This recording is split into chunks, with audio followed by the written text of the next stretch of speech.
Welcome to this half episode, kind of short piece about the first round from the Futurity in the Open and leading into what the semifinals has. I want to start by saying if you watched my preview video, I highlighted about 50-ish horses, 30 I predicted to make the finals, and I gave a little more in-depth highlights on them. Of those 50 horses I predicted, 7 of them were 8 of the top scores in the prelims. 6 of them predicted to be finalists. One, Abby on the Bring in the Heat horse, was an honorable mention as a possible finalist, and she went out in there and marked 26 and smoked him. To quote another professional that I talked to about it, is Abby was coming for blood. It looked great. 2 guys I overlooked and failed to mention in the preview because I didn't believe in their horsepower, and I was very wrong to do so, was Trent Harvey riding the full sibling to the one he made the finals on last year out of that Nestle Quick Chick mare, and Trevor Dare because he's my friend and I shouldn't ever count him out, and he made it back to the semis on 2 of them.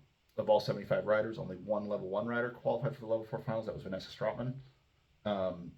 She qualified with a 20, so she's in a pretty decent position if she can match it up.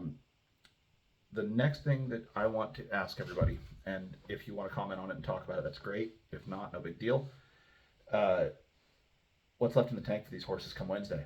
Because they have to be really good on Wednesday to make it back for Saturday, and then they have to show again Saturday.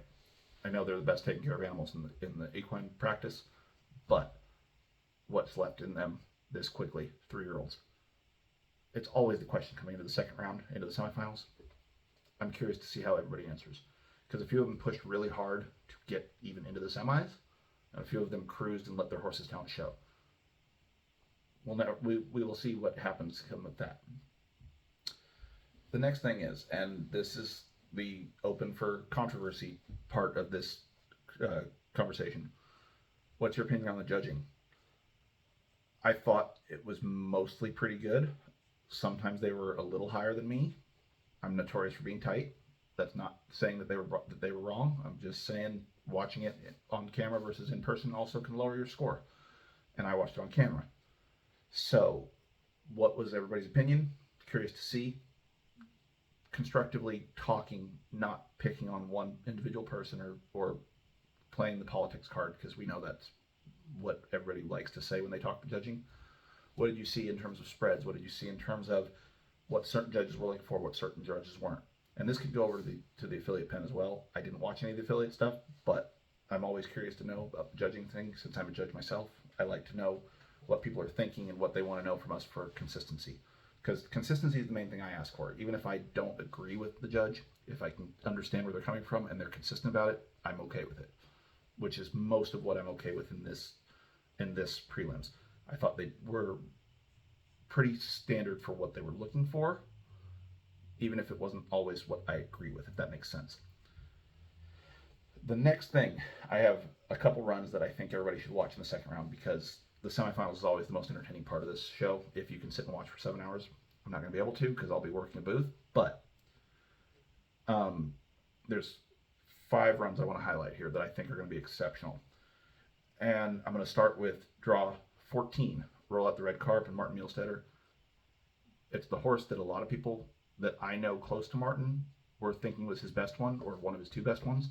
He barely made it into the semis.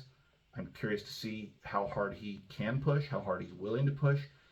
And anybody who's seen Martin show one, when he opens them up, it's a lot of fun. He's very, very entertaining as a showman. And his horses, because they're so broken, because they perform so dynamically, it can be a lot of fun. That's one run I'd tell everybody to watch out for. Draw 14, Martin Muhlstetter, Roll Out the Red Carp. Draw 20, 007, Gabriel Borges. He was one of my dark horses to even win the whole thing. He had a little trouble in the prelims, marked an 18. He still gets his second shot. The horse has more than enough to make up for it, but he's going to have to go. So let's see how this works for him, putting himself not necessarily behind the 8 ball, but he's got some work to do, and that horse is more than capable, which makes it more fun when you have to see somebody with that level of caliber horse go and show that hard. The next one I want to talk about is Andrea Fapani on two of his 3. Draw 7 and draw 48. Gonna run and slide and a customized vintage. both horses were in 18.5. I would like to see what's going to happen with NRHA, because he's not usually in this position. He's not usually in the position to make up ground. He's usually in the position of, I'm in, let me make sure I still get my pluses, but I'm not going to try to be +1 everywhere. Now, that being said, I'm going to contradict myself, because NRHA is the type, he wants to be perfect all the time. But let's see what happens here, because he does play it smart, but he's got to push a little bit on those two. One of them I know is capable of being big. The question is, will it allow him to be big in this moment and then be able to come back Saturday, if he even makes it back? My last one I want to talk about is somebody who I completely overlooked, and I shouldn't, because he's talented, but horsepower is the question sometimes for him.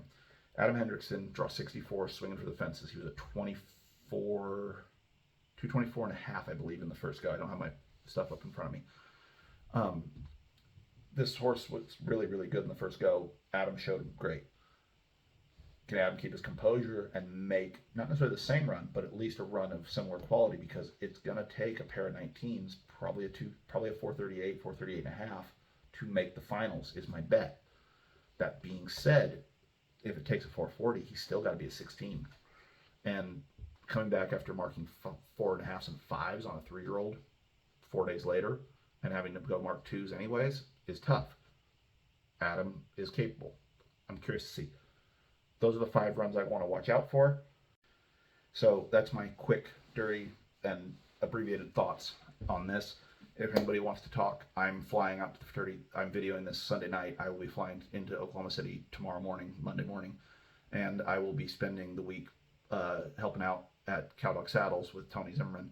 So stop by his booth, and I'm going to be around most of the time. I think I've got 2 or 3 other little things scheduled during the week, but for the most part, I'll be at his booth. So if anybody wants to come by and chat, I'm always willing, because I like hearing people's opinions. So everybody enjoy, and tune in Wednesday and watch as much as you can. Those are the 5 runs I'd like to see. If you want to interact with this, obviously like and share the video on both YouTube and Facebook. Jump in there in the comments though, and let's have a discussion and bring up some of the runs you're interested in for entertainment purposes, not necessarily just because you think they're going to be good. There's a lot of horses in this deal that are good, but I want for entertainment purposes. That's why I highlighted those 5. So I'll see you in Oklahoma. Thanks everybody, and I will catch you guys on the next one. Bye-bye.